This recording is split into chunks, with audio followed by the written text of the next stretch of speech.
आलसी गधे की कहानी। एक गांव में नमक का व्यापारी रहता था। उसके पास एक गधा था। व्यापारी रोज अपने गोदाम से दुकान तक नमक ले जाने के लिए गधे का इस्तेमाल किया करता था। वह नमक को बोरी में भरकर गधे की पीठ पर लाद देता और उसके साथ साथ चलता हुआ दुकान तक आता था। व्यापारी का गधा आलसी प्रवृत्ति का था। काम से बचने के लिए वह नित नए उपाय सोचता रहता था।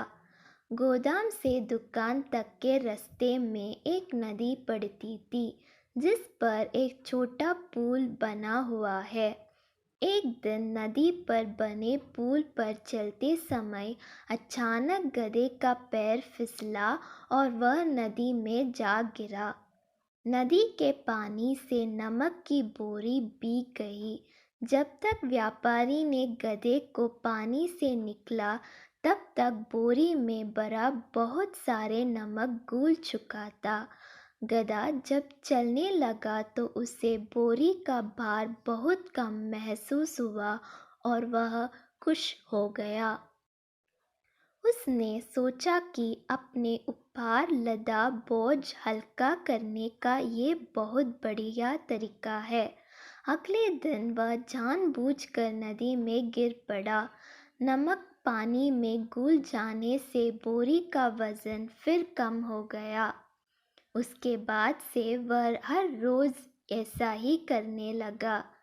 रोज रोज गधे की ये हरकत देखकर व्यापारी उसकी चालाकी समझ गया। उसने गधे को सबक सिखाने का फैसला कर लिया और अगले दिन बोरी में नमक के स्थान पर रूही भरकर गधे की पीठ पर लाद दिया।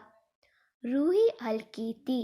इसके बाद भी आलसी गधे ने सोचा कि क्यों ना रोज की तरह नदी के पानी में गिरकर इस वजन को हार कम कर लिया जाए। इसलिए वह जानबूझकर नदी में गिर पड़ा। लेकिन इस बार बोरी में नमक नहीं बल्कि रूही थी। पानी में भीगकर रूही का वजन कई गुना बढ़ गया। गधा जब उठकर चलने को हुआ तो इतनी भारी बोझ से उसका बुरा हाल हो गया। उस दिन के बाद से उसने कभी आलस न करने का निर्णय किया। सीख: आलस का फल कभी ना कभी मिल ही जाता है। एक ही उपाय हर बार कारगर सिद्ध नहीं होता।